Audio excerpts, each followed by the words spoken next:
All right. Hey, welcome to part three. You made it through the first two parts of this rather large and lengthy assignment. Part three is about grading, in a sense. What we really want you guys to consider here are the habits of mind and what you feel like you've done and what you feel like you've earned. Um, Pelster and I both feel like when we started to have our purposeful plans with you guys, um, that our conversations weren't great when we were thinking about ways to force your projects into a purposeful plan. I think we jumped the gun on that, and when we sort of reversed course and changed course, and we decided really just to talk about your progress and where we felt like you were at, and then where you could also go, the conversation suddenly became much richer and better.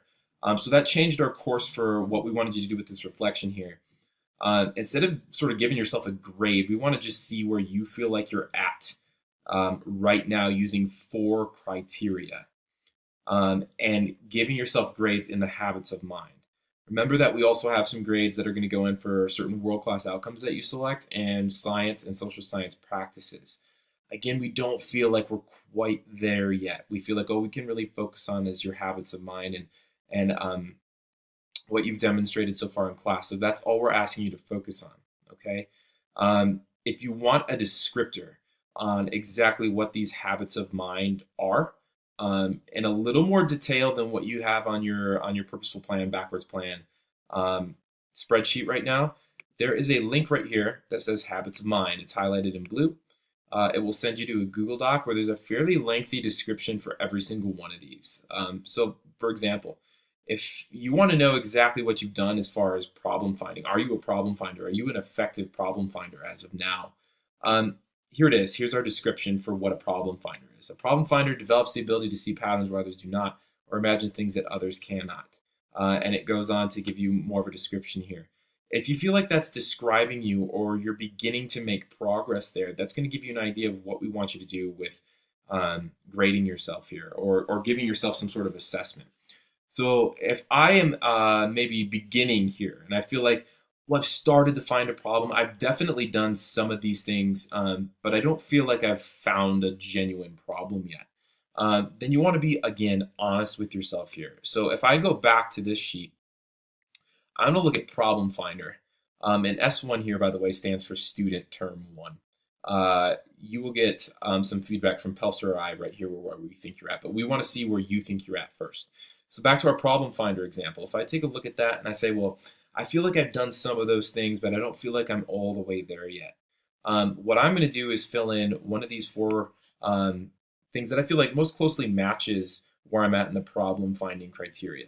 If you're dead on that explanation, like you feel like you are doing everything in that explanation, you're meeting expectations. So what I would do there is I would put in ME. You feel like you're meeting the expectations there. That means you have done what is described up at the top or up on that other page for problem finding. If you feel like you are absolutely killing it and you're doing even a little bit more than what that description is, you can put exceeding expectations. I would challenge most of you on that as of now. That doesn't mean that you're not going to get there. I would just challenge to say whether or not you're there yet. Now, some of you, possible. I would like to hear the argument for it. Maybe you feel like you've done some of the things, so you haven't quite done all of them that is being described on that Habits of Mind page, but you've done some. What I would put there is not yet. You haven't quite met the expectations yet. That's not a bad thing, and we're using those words "not yet" very purposefully here. It's not that you're not going to get there. It's not that your value as a problem finder lies in this current moment. It's that you're not there at this moment in time yet, but we've got plenty of time left with one another in order to get there. So you're meeting those expectations and you're doing some really cool work that a lot of people aren't doing right now and not doing well, which is finding genuine problems to solve. It's a hard thing to do. So if you're not there yet, that's okay. If you feel like you haven't done any of that yet, like you just haven't even gotten to the point where you can find a problem, like you're really struggling, then what we want you to put there is NE, and that stands for no evidence. It means that you haven't shown us any evidence yet that you've been engaged in that habit of mind. Problem finding, all of you have been engaged in. So I would not expect to see no evidence in problem finding.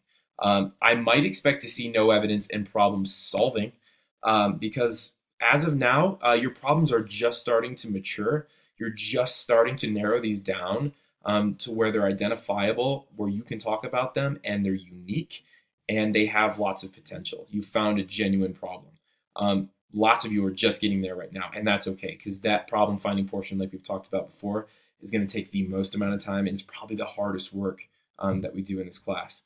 Problem solving is really what the next bit is going to be geared around. So we'll talk about that when we get back in term 2. So maybe if you haven't done anything with problem solving yet, if you look at that description on the habits of mind, you might say no evidence. And then no grade is going to go in for the book yet. It will in term 2 when you show us some evidence.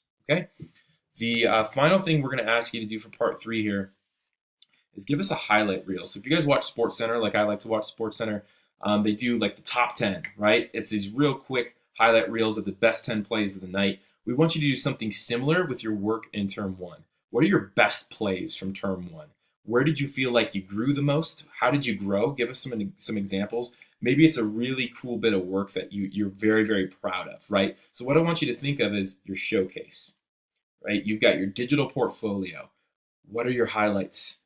What have you put on your showcase, or what are you just now thinking about like, oh, hey, man, I really should probably put that on my showcase because that's some cool work that I did. We want to see what you put in your own highlight reel for the work that you've done during term 1. Okay, let's go meet over in part 4.